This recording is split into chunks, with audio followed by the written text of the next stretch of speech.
Hello friends, welcome to our channel Study Addicted. This is a lecture series of Indian polity from M Lakshmikant. और ये जो MCQ multiple choice question test series है for UPSC as well as other state PSC examinations, clerical examination, land examination या any other examination जिसकी आप तैयारी कर रहे हैं जिसमें जनरल स्टडीज से रिलेटेड क्वेश्चंस आते हैं, उसके लिए काफी यूजफुल है. माई सेल्फ इज उमेश और शुरू करते हैं. This is a part 14th. So far 13 parts हमने डिस्कस कर लिए हैं एमसीक्यूज के ही मल्टीपल चॉइस क्वेश्चन की, और 130 क्वेश्चन हमने उसमें जो है डिस्कस कर लिए हैं. नेक्स्ट क्वेश्चन 131st क्वेश्चन आप इसमें देख सकते हैं. इसमें ये बोला गया है कि जो प्रोविजन जो रहता है रिजर्वेशन का, जो आरक्षण जो दिया गया है 10% reservation government jobs and education institution में for the economically weaker sections in the unreserved category in made in the constitution under which articles. तो देखिए क्या बात है कि 1/3 जो कॉन्स्टिट्यूशन अमेंडमेंट एक्ट हुआ हमारा 2019 में, इसने क्या किया कि 10% की रिजर्वेशन जो है इकोनॉमिकली वीकर सेक्शंस को जो है अनरिजर्व्ड कैटेगरीज में जो प्रोवाइड करवाई. अब इसमें ये बोला गया है कि किस कॉन्स्टिट्यूशन के किस आर्टिकल्स के तहत इसको किया गया. तो देखिए ये जो 1/3 कॉन्स्टिट्यूशन अमेंडमेंट रही 2019 की, इसने कॉन्स्टिट्यूशन के जो आर्टिकल 15 और 16 को अमेंड किया. लेकिन इतना नॉलेज हमारा काफी नहीं है क्योंकि सभी ऑप्शन में आर्टिकल 15 और 16 तो है ही. एक बात आपने ध्यान रखना, इसने आर्टिकल 15 में 6 क्लाउज जो है ऐड की और आर्टिकल 16 में भी इसने जो 6 क्लाउज जो है ऐड की to provide reservation to the economically weaker section. तो राइट आंसर हमारे पास हो जाएगा सी, आर्टिकल 15(6) एंड 16(6) के तहत जो है ये जो रिजर्वेशन जो है 10% की जो है इकोनॉमिकली वीकर सेक्शंस को जो प्रोवाइड कराई गई है गवर्नमेंट के द्वारा, जिसके लिए 1/3 कॉन्स्टिट्यूशन अमेंडमेंट एक्ट 2019 जो है किया गया है. नेक्स्ट क्वेश्चन आप अपनी स्क्रीन के सामने देख सकते हैं. तो देखिए इसमें बोला गया right to information in India is. तो देखिए इन प्रेजेंट जो स्टेटस है डिफरेंट सुप्रीम कोर्ट्स की वर्डिक्ट्स के अनुसार राइट टू इन्फॉर्मेशन हमारी कंट्री में जो है एक फंडामेंटल राइट रहता है under the article 19 of the constitution. तो article 19(1) right to freedom of speech and expression के तहत जो है फंडामेंटल राइट रहता है राइट टू इन्फॉर्मेशन. इसी के तहत जो है फ्रीडम ऑफ प्रेस भी जो हमारी जो फंडामेंटल राइट रहती है. नेक्स्ट क्वेश्चन आप अपनी स्क्रीन के सामने देख सकते हैं. ये बोलता है कि राइट टू वोट यानी कि मत देने का अधिकार, और टू बी इलेक्टेड यानी कि इलेक्टेड होना किसी भी, चाहे एमपी एमएलए या किसी भी चीज के लिए, ये जो हमारी कंट्री में किस तरह का राइट है. देखिए फंडामेंटल राइट तो देखिए बिल्कुल भी नहीं है, नेचुरल राइट भी नहीं है. ये जो एक लीगल राइट रहता है. अगर आप रिप्रेजेंटेशन ऑफ पीपल एक्ट 1951 अगर आप पढ़ें तो उसके सेक्शन 62 के तहत जो है आपको जो राइट टू वोट दिया जाता है. राइट टू वोट हमारे संविधान में कहीं पर भी मेंशन नहीं है, तो इसका जो बेस्ट आंसर हो जाएगा this is legal right in India. Next question again हमने डिस्कस कर लिया फ्रीडम ऑफ द प्रेस. देखिए प्रेस को जो फोर्थ एस्टेट भी बोला जाता है.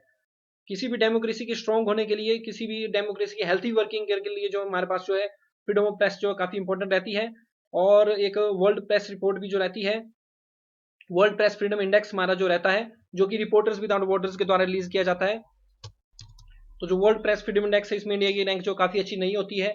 2020 के जो वर्ल्ड प्रेस फ्रीडम इंडेक्स है जिसको रिपोर्टर्स विदाउट बॉर्डर्स के द्वारा रिलीज किया गया, इसमें इंडिया की रैंक है 140 आउट ऑफ 180 कंट्रीज. पाकिस्तान की इसमें जो है 145th है. और इस इंडेक्स को 2020 में अगेन लगातार चौथी साल के लिए जो है नॉर्वे के द्वारा जो है टॉप किया गया है. नॉर्वे को फॉलो किया है फिनलैंड ने, उसके बाद थर्ड नंबर पे इसमें डेनमार्क और फोर्थ पे इसमें स्वीडन. तो थोड़ा सा आप एक्स्ट्रा नॉलेज को रख लीजिए. तो देखिए इंडिया की रैंक क्यों कम है वर्ल्ड प्रेस फ्रीडम इंडेक्स में, इसमें मेन जो रीजन हमारा J&K और अदर कुछ स्टेट जहां पर रेस्ट्रिक्शन रहती है प्रेस के ऊपर, उसकी वजह से रहता है. तो freedom of the press in India is, देखिए इसमें पूछा गया है.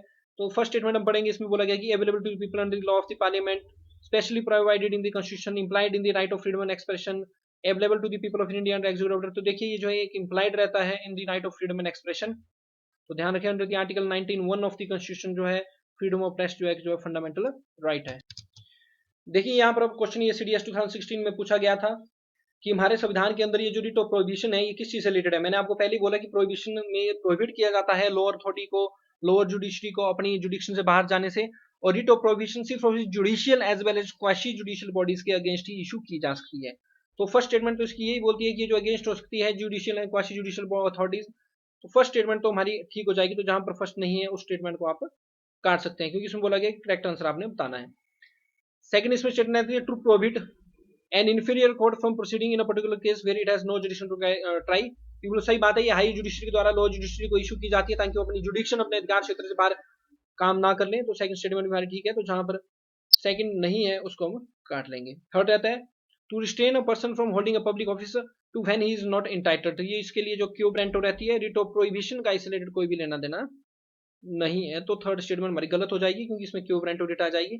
तो बहुत इजीली हमने ये क्वेश्चन अटेम्प्ट कर लिया। इसका राइट आंसर हो जाएगा A, first and second only.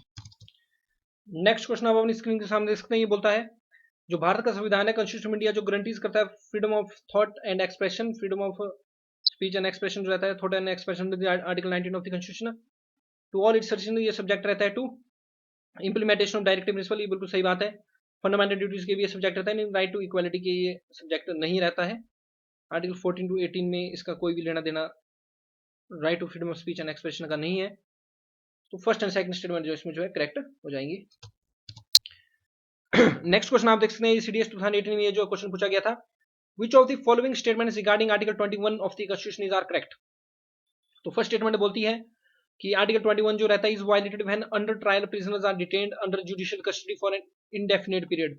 बिल्कुल सही बात है, अंडर आर्टिकल 21 वायलेटेड हो जाता है जब जो है अंडर ट्रायल जो कोई प्रिजनर है उसको डिटेन कर लिया जाता है जुडिशियल कस्टडी में किसी इंडेफिनिट पीरियड के लिए। तो जहां पर फर्स्ट नहीं है उसको हम काट देंगे। सेकंड रहता है right to life is one of the basic human rights and not even the state has authority to violate that right. अब देखिए इसमें आपने थोड़ा सा लॉजिक लगाना है। रिसेंटली जैसे मध्य प्रदेश ने जो है रेप से रिलेटेड कानून बनाया और डेथ पेनल्टी जो है 16 साल से नीचे की जो sorry rape of below 12 years, 12 साल से छोटी उम्र की जो लड़कियों का या बच्चों का रेप करने के ऊपर जो डेथ पेनल्टी रिसेंटली एमपी में रखी गई। तो आप एक बात खुद सोचिए कि जो right to life and personal liberty है, यानी कि जो राइट टू लाइफ है अंडर द आर्टिकल 21, ये कैसे एक बेसिक ह्यूमन राइट हमारी कंट्री में हो सकता है जब हमारे पास स्टेट के पास भी ये पावर रहती है कि वो जो है इससे डेथ पेनल्टी से रिलेटेड जो है कानून बना सकते हैं। तो देखिए इस क्वेश्चन स्टेटमेंट का आप समझिए कि right to life is one of the basic human right and not even the state has the authority to violate that right.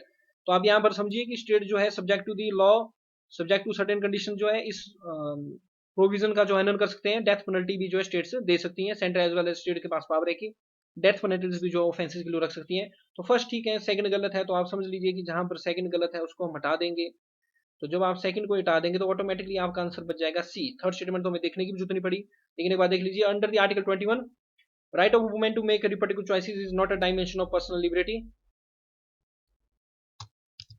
देखिए हमारी कंट्री में रिप्रोडक्टिव चॉइसेस तो है, लेकिन medical termination of pregnancy act बोलता है कि 20 वीक्स तक ही वुमेन जो अबॉर्शन करा सकती है और स्पेशल केसेस में 24 वीक्स तक। तो अगर स्टेटमेंट अगर आप सही ढंग से पढ़ेंगे तो जो राइट जो रहता है वुमेन का टू मेक रिप्रोडक्टिव चॉइसेस, ये डायमेंशन नहीं रहती है पर्सनल लिबर्टी की, क्योंकि इसके ऊपर भी जो है सर्टेन जो रेस्ट्रिक्शन जो है हमारी कंट्री में जो लगती है, जैसे कि अबॉर्शन जो है बियॉन्ड सर्टेन लिमिट जो है वुमेन नहीं कर सकती है, वो फिर उनके अंडर नहीं रहता है। एक बार 20 वीक्स से ऊपर बच्चा जब हो जाएगा घर में तो उसका अबॉर्शन वुमेन नहीं करा सकती है। तो ये डायमेंशन नहीं है पर्सनल लिबर्टी की।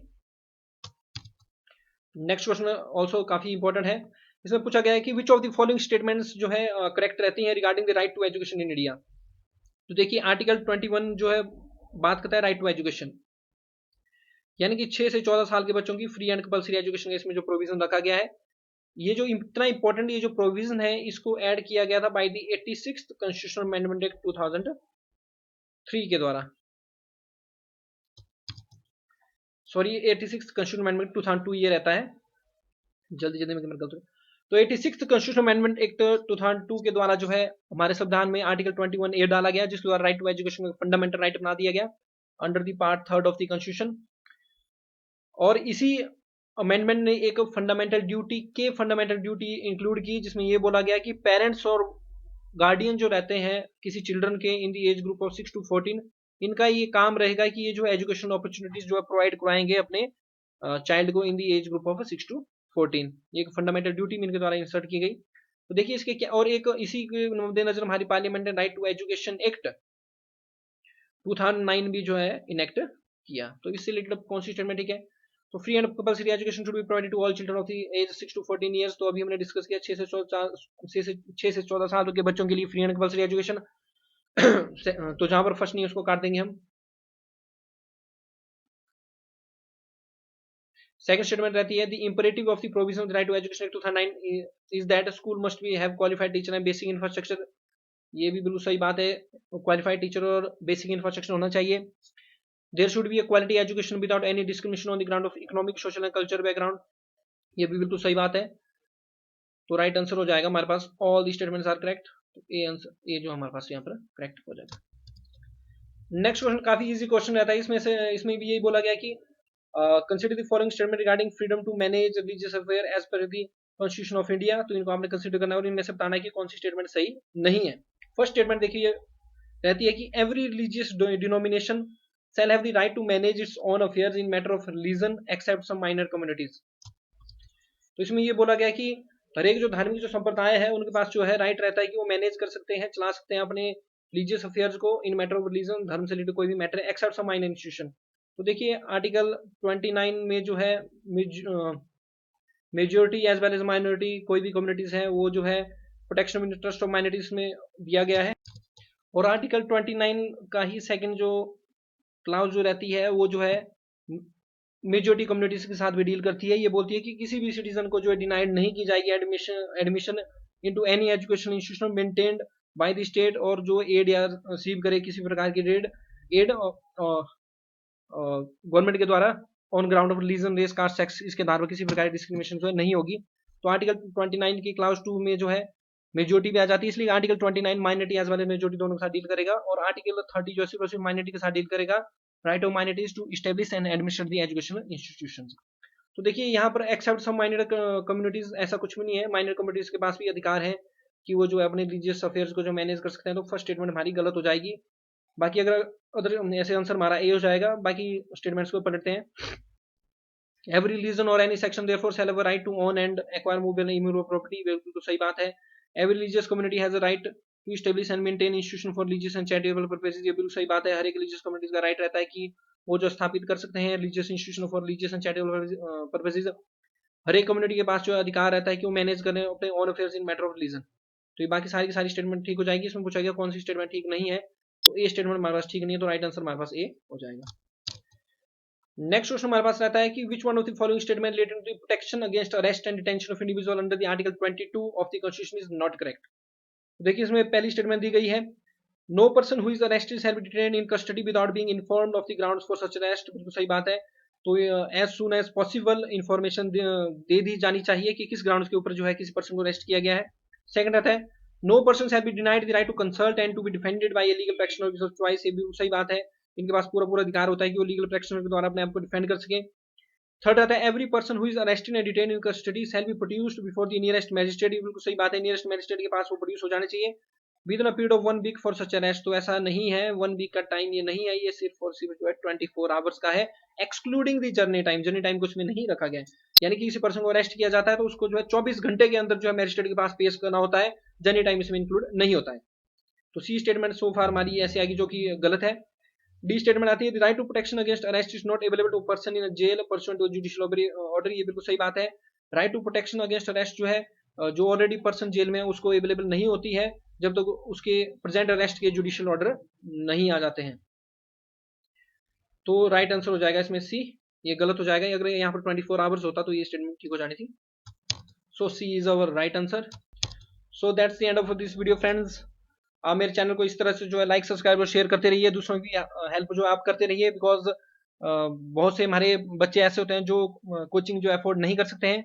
तो आप इन वीडियोस को ज़्यादा से ज़्यादा जो है शेयर करें ताकि ये ऐसे सेक्शन तक भी पहुंच सके जो कोचिंग अफोर्ड नहीं कर सकते हैं और उनका टैलेंट भी उभरे और वो भी जो अपनी ज़िंदगी में अपने सपनों को पूरा करें। We rise by lifting others, और हमें दूसरों की हेल्प भी करनी चाहिए। Thanks very much for watching. जय हिंद, जय भारत।